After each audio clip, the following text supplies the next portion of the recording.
வணக்கம். தினமலர்.com மாலை 4 மணி செய்திகள். முக்கிய நிகழ்வுகள். சொந்த ஊர் திரும்பிய 5 மீனவர்கள் ஆனந்த கண்ணீர். 30 மீனவ கிராமங்களின் மக்கள் திரண்டு வந்து வரவேற்பு.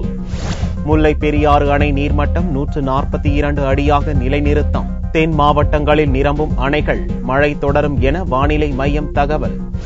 2G வழக்கில் சிபிஐ ரஞ்சித் சின்ஹா தலையீடு விவகாரம் விசாரணை நடத்த மத்திய அரசு முடிவு. விரிவான செய்திகள். தங்கச்சி மடத்தில் 5 மீனவர்களுக்கு மேளதாளங்கள் முழங்க உற்சாக வரவேற்பு அளிக்கப்பட்டது. தூக்கு தண்டனையில் இருந்து விடுவிக்கப்பட்ட ராமேஸ்வரம், தங்கச்சி மடத்தைச் சேர்ந்த அகஸ்டஸ், எமர்சன், வில்சன், லாங்லேட் மற்றும் பிரசாத் ஆகிய 5 பேரும் வியாழனன்று மாலை இலங்கையிலிருந்து புறப்பட்டு இரவு டெல்லி சென்றனர். தொடர்ந்து விமானம் மூலம் சென்னை திரும்பிய மீனவர்களை மத்திய அமைச்சர் பொன் ராதாகிருஷ்ணன் தமிழக அமைச்சர்களிடம் ஒப்படைத்தார். தமிழக அரசு சார்பில் விமான நிலையத்தில் இருந்து தனி வாகனத்தில் மீனவர்கள் சொந்த ஊருக்கு அனுப்பி வைக்கப்பட்டனர். தங்கச்சி மடத்திற்கு வெள்ளியன்று காலை வந்து சேர்ந்த 5 மீனவர்களுக்கு அப்பகுதி மக்கள் பலத்த வரவேற்பு அளித்தனர். மேளதாளங்கள் முழங்க பட்டாசு வெடித்து 5 பேரையும் ஊர்வலமாக அழைத்துச் சென்றனர்.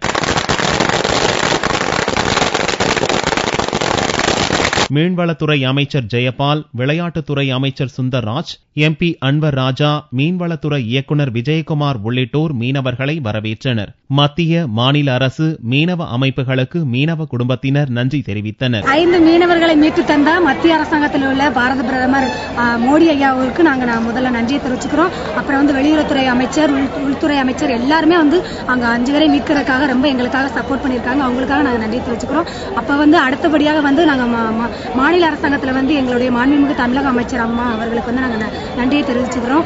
ஏன்னா எங்களுடைய குடும்ப தேவைகள் அனைத்தையும் டெய்லி 250 ரூபாய் விதமா கொடுத்திருக்காங்க. எங்களுடைய பிள்ளைகளுடைய படிப்பு செலவுக்காக 2 லட்சம் ரூபாய் கொடுத்திருக்காங்க.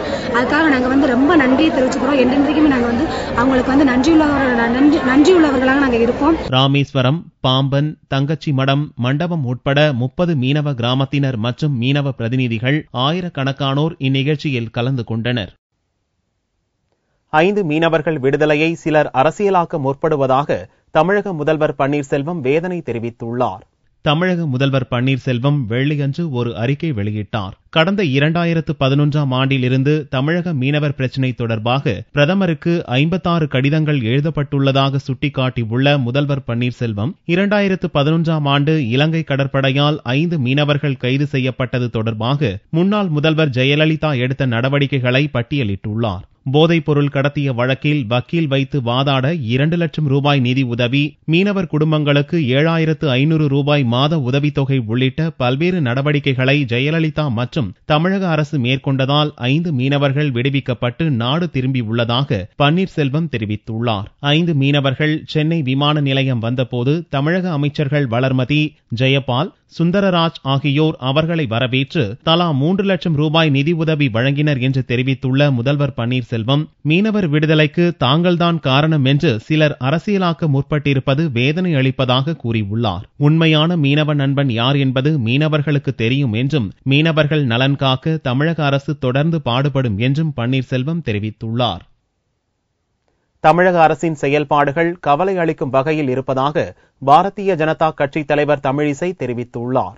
உலக மீனவர் தினம் வெள்ளியன்று பாரதிய ஜனதா கட்சியினரால் சென்னை மெரினா கடற்கரை அருகே கொண்டாடப்பட்டது. இலங்கை நீதிமன்றத்தால் தூக்கு தண்டனை விதிக்கப்பட்ட தமிழக மீனவர்கள் 5 பேர் விடுதலை மகிழ்ச்சி அளிப்பதாக தெரிவித்த தமிழக பாரதிய ஜனதா கட்சியின் மாநில தலைவர் தமிழிசை, மீனவர் விடுதலையில் மாநில, மத்திய அரசுகளின் பங்கு இருப்பதாக தெரிவித்தார். இதை அரசியலாக்க வேண்டாம் என்றும் இது மோடி தலைமையிலான மத்திய அரசின் இமாலய சாதனை என்றும் தமிழிசை கூறினார். 5 மீனவ சகோதரர்கள் வெளிவந்திருக்கிறார்கள், குடும்பத்தோடு இணைந்திருக்கிறார்கள் என்பது நமக்கு மகிழ்ச்சி. மாநில அரசு அவர்களுக்கு மாதம் உதவி செய்திருக்கிறார்கள். மாநில அரசின் பங்கும் இருக்கிறது, மத்திய அரசின் பங்கும் இருக்கிறது. அவர்கள் வெளியே வந்துவிட்டார்கள் என்று நாம் மகிழ்ச்சியை கொண்டாட வேண்டுமே தவிர எங்களுக்குத்தான் அதிக உரிமை, உங்களுக்குத்தான் அதிக உரிமை என்று அரசியல் செய்வதற்கு நாம் இல்லை. ஆனாலும் தூக்கு கயிற்றின் விளிம்பில் சென்றவர்களை மீட்டு எடுத்து வருவது என்பது ஒரு சாதாரண காரியம் அல்ல.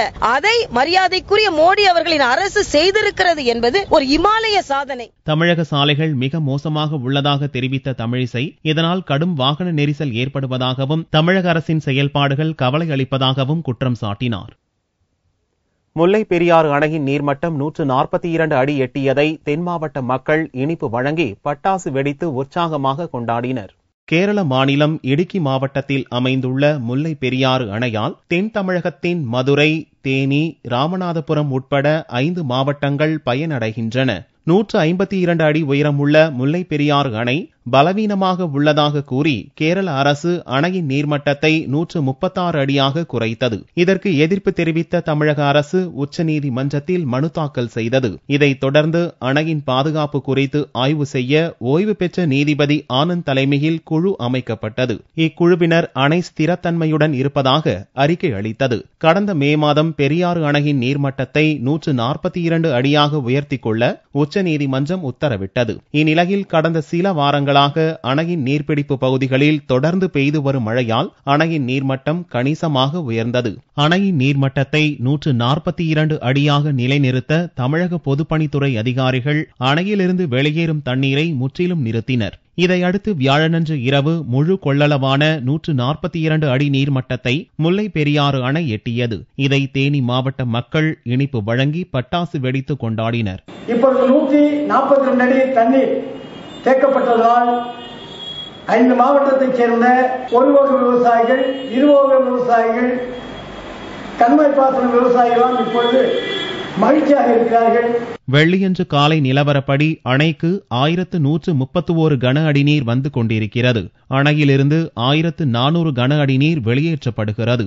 மொத்த நீர் இருப்பு 7666 மில்லியன் கன அடியாக உள்ளது. சட்ட போராட்டம் மட்டுமின்றி வருண பகவானும் மனம் வைத்து நீர்பிடிப்பு பகுதிகளில் தொடர் மழையை பொழிந்து வருவதாலேயே அணையின் நீர்வரத்து உயர்ந்து வருகிறது. தென் மாவட்டங்களில் தொடர்ந்து பெய்து வரும் கனமழையால் நெல்லை, குமரி, தூத்துக்குடி மாவட்ட அணைகளின் நீர்மட்டம் உயர்ந்துள்ளது. கனமழையால் பள்ளிகளுக்கு விடுமுறை அளிக்கப்பட்டது. தென்மேற்கு வங்கக்கடலில் குறைந்த காற்றழுத்த தாழ்வு நிலை உருவாகி உள்ளதால் கன்னியாகுமரி மாவட்டத்தில் விடிய விடிய கனமழை பெய்து வருகிறது. இடைவிடாது பெய்து வரும் மழையால் நாகர்கோவில் கேப் ரோட், அவ்வை சண்முகம் சாலைகளில் வெள்ளம் பெருக்கெடுத்து ஓடியது. அணை நீர்பிடிப்பு பகுதிகளில் பெய்து வரும் மழையால் குழித்துறை ஆறு, சுசீந்திரம் பழையாறு, வள்ளியாறு, பழையாறுகளில் தண்ணீர் நிரம்பி வழிகிறது. திற்பரப்பு அருவியில் சுற்றுலா பயணிகள் குளிக்க தடை விதிக்கப்பட்டுள்ளது. கன்னியாகுமரியில் திருவள்ளுவர் சிலை மற்றும் விவேகானந்தர் மண்டபத்துக்கு படகு போக்குவரத்து ரத்து செய்யப்பட்டது. தென் மாவட்டங்களில் பெய்து வரும் மழையால் நெல்லை, குமரி, தூத்துக்குடி மாவட்டங்களில் வெள்ளியன்று பள்ளி கல்லூரிகளுக்கு விடுமுறை அளிக்கப்பட்டது.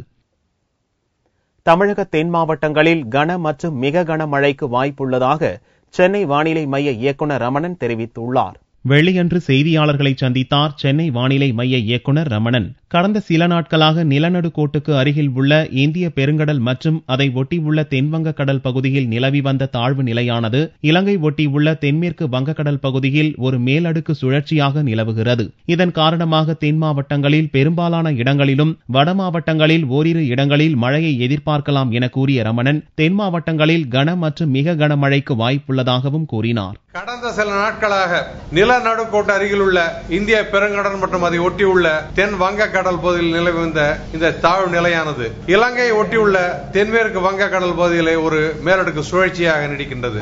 இந்த மேலடுக்கு சுழற்சியின் காரணமாக கடந்த 24 மணி நேரத்திலே தென் மாவட்டங்களில் பெரும்பாலான இடங்களிலும் வட மாவட்டங்களில் ஒரு இரு இடங்களிலும் மழை பெய்துள்ளது. அடுத்த 24 மணி நேரத்திலே இந்த மேலடுக்கு சுழற்சியின் காரணமாக தென் மாவட்டங்களில் பெரும்பாலான இடங்களிலும் வட மாவட்டங்களில் ஒரு இடங்களில் நாம் மழை எதிர்பார்க்கலாம். தென் மாவட்டங்களை பொறுத்தவரை ஒரு இடங்களில் கன மற்றும் மிக கனமழை இருக்கக்கூடும். கடந்த 24 மணி நேரத்தில் அதிகபட்சமாக சாத்தான்குளம் மற்றும் திருச்செந்தூரில் 19 சென்டிமீட்டர் மழை பதிவாகியுள்ளது. சிபிஐ இயக்குநர் ரஞ்சித் சின்ஹாவை 2G வழக்கு விசாரணையில் இருந்து விலகி இருக்க உச்சநீதிமன்றம் உத்தரவிட்ட நிலையில் அவர் மீது விசாரணையை நடத்துவது குறித்து மத்திய அரசு ஆலோசித்து வருகிறது. 2G வழக்கில் குற்றம் சாட்டப்பட்ட நிறுவன பிரதிநிதிகளை தனது வீட்டில் சிபிஐ இயக்குநர் ரஞ்சித் சின்ஹா சந்தித்ததாகவும் அதன் மூலம் குற்றவாளிகளை காப்பாற்ற முயற்சிப்பதாகவும் குற்றம் சாட்டி உச்சநீதிமன்றத்தில் வக்கீல் பிரசாந்த் பூஷன் மனு செய்திருந்தார். இவ்வழக்கில் பிரசாந்த் பூஷனின் குற்றச்சாட்டு நம்பத்தகுந்தவையாக இருப்பதாக கூறிய உச்சநீதிமன்றம் 2G ஊழல் வழக்கு விசாரணையில் இருந்து ரஞ்சித் விலகியிருக்க வேண்டுமென வியாழனன்று உத்தரவிட்டது. உச்சநீதிமன்றத்தின் உத்தரவுக்கு கட்டுப்பட்டு நடப்பேன் என்று ரஞ்சித் சின்ஹா கூறியிருந்தார். வரும் டிசம்பர் 3ஆம் தேதி ரஞ்சித் சின்ஹா ஓய்வு பெறவுள்ள நிலையில் சிபிஐ இயக்குநர் பதவியிலிருந்து நீக்க வேண்டும் என பல்வேறு தரப்பிலிருந்து கோரிக்கைகள் வலுத்துள்ளன. உச்சநீதிமன்றமே கருத்து கூறியுள்ளதால் நாட்டின் தலைமை புலனாய்வு அமைப்பான சிபிஐயின் நம்பகத்தன்மைக்கு களங்கம் ஏற்படும் என்பதை சுட்டிக்காட்டிய ஆம் ஆத்மி கட்சி உடனடியாக அவரை பதவியிலிருந்து நீக்க வேண்டும் என வலியுறுத்தியுள்ளது. மத்திய பணியாளர் நலன்துறையின் கீழ் சிபிஐ வருவதால் அவர் மீது விசாரணைக்கு உத்தரவிடுவது குறித்து மத்திய அரசு தீவிரமாக ஆலோசித்து வருகிறது. ரஞ்சித் சின்ஹா தனது விரும்பத்தகாத நடத்தை குறித்து விளக்கமளிக்க வேண்டும் என மத்திய அரசு நோட்டீஸ் அனுப்பவிருப்பதாக டெல்லி வட்டாரங்கள் கூறுகின்றன. 12 நாட்களில் ஓய்வு பெறவுள்ள ரஞ்சித் சின்ஹாவுக்கு பல்வேறு சிக்கல்கள் காத்திருக்கின்றன. புதிய சிபிஐ இயக்குநரை நியமிப்பதில் சில சட்ட சிக்கல்கள் இருப்பதால் நவம்பர் 24ஆம் தேதி துவங்கும் குளிர்கால கூட்டத்தொடரின் போது லோக்பால் சட்டத்தில் திருத்தம் கொண்டுவர மத்திய அரசு திட்டமிட்டுள்ளது. பசுமை வீடு திட்டத்தில் காசோலை தருவதற்காக 5500 ரூபாய் லஞ்சம் வாங்கிய வண்டுவாஞ்சேரி அதிமுக ஊராட்சி மன்ற தலைவர் கைது செய்யப்பட்டுள்ளார். தஞ்சை மாவட்டம் கும்பகோணம் அருகே வண்டுவாஞ்சேரி ஊராட்சியைச் சேர்ந்த நாராயணன் என்பவர் தமிழக அரசின் பசுமை வீடு கட்டும் திட்டத்தின் கீழ் வீடு கட்டி வருகிறார். வீடு கட்டும் மானியமாக 2 தவணை தொகை பெற்ற நிலையில் மீதமுள்ள 3வது தவணை தொகை 15,262 ரூபாய் பெறுவதற்காக ஊராட்சி மன்ற தலைவர் சரவணனிடம் விண்ணப்பித்தார். அப்போது தவணை தொகை அளிக்க சரவணன் மற்றும் ஊராட்சி மன்ற செயலாளர் மோகனா ஆகிய இருவரும் 5500 ரூபாய் லஞ்சம் கேட்டனர். பணம் கொடுக்க விரும்பாத நாராயணன் இது குறித்து லஞ்ச ஒழிப்பு போலீசாரிடம் புகார் அளித்தார். அதிகாரிகளின் ஆலோசனையின் பேரில் இருவரிடமும் ரசாயனம் தடவிய 5500 ரூபாயை நாராயணன் கொடுத்தார். அப்போது அங்கு மறைந்திருந்த போலீசார் இருவரையும் கையும் களவுமாக பிடித்து கைது செய்தனர். ஊராட்சி தலைவர் மற்றும் செயலாளர் இருவரும் மாவட்ட குற்றவியல் நீதித்துறை நடுவர் நீதிமன்றத்தில் ஆஜர்படுத்தப்பட்டு சிறையில் அடைக்கப்பட்டனர். திராவிட கட்சிகளுக்கு முடிவு கட்ட மாற்று அணி அமைப்பது என்று பாமக சிறப்பு பொதுக்குழுவில் தீர்மானிக்கப்பட்டு பிற கட்சிகளுக்கு அழைப்பு விடப்பட்டுள்ளது. பாட்டாளி மக்கள் கட்சியின் பொதுக்குழு கட்சித் தலைவர் ஜி.கே. மணி தலைமையில் சென்னையில் நடந்தது. பாமக நிறுவனர் ராமதாஸ், இளைஞர் அணி தலைவர் அன்புமணி ராமதாஸ் உள்ளிட்டோர் இக்கூட்டத்தில் பங்கேற்றனர். இக்கூட்டத்தில் திராவிட கட்சிகளுக்கு மாற்றாக பாமக தலைமையில் மாற்று அணி அமைக்க தீர்மானம் நிறைவேற்றப்பட்டது. இதன் மூலம் இலவச கல்வி, தரமான மருத்துவம், மது ஒழிப்பு, விவசாய வளர்ச்சி உள்ளிட்ட பணிகளுக்கு முக்கியத்துவம் தர பாமக பொதுக்குழு தீர்மானித்துள்ளது. மேலும் தமிழகத்தை திராவிட கட்சிகளிடம் இருந்து மீட்டு வளர்ச்சி பாதையில் கொண்டு செல்ல அக்கறை கொண்ட கட்சிகள் அனைத்தும் பாமக மாற்று அணியில் இணைந்து பணியாற்ற வரும்படி பொதுக்குழு அழைப்பு விடுத்துள்ளது. நடத்தை விதிகளை மீறிய கிரிக்கெட் வீரர் மீது நடவடிக்கை எடுத்ததாக உச்சநீதிமன்றத்தில் இந்திய கிரிக்கெட் வாரியம் பிரமாண பத்திரம் தாக்கல் செய்துள்ளது. கடந்த 2013 ஐபிஎல் போட்டிகளில் நடந்த ஸ்பாட் பிக்சிங் மற்றும் பெட்டிங் குறித்து விசாரித்த முகுல் முத்கல் குழு இம்மாத துவக்கத்தில் தனது இறுதி அறிக்கையை உச்சநீதிமன்றத்தில் அளித்தது. இந்திய கிரிக்கெட் வாரிய தலைவர் என் சீனிவாசன் பிக்சிங்கில் ஈடுபடவில்லை என்று நற்சான்றிதழ் அளித்த முத்கல் குழு விதிகளை மீறி நடந்த குறிப்பிட்ட கிரிக்கெட் வீரர் மீது சீனிவாசன் உள்ளிட்ட கிரிக்கெட் வாரிய நிர்வாகிகள் நடவடிக்கை எடுக்கவில்லை என குறை கூறியிருந்தது.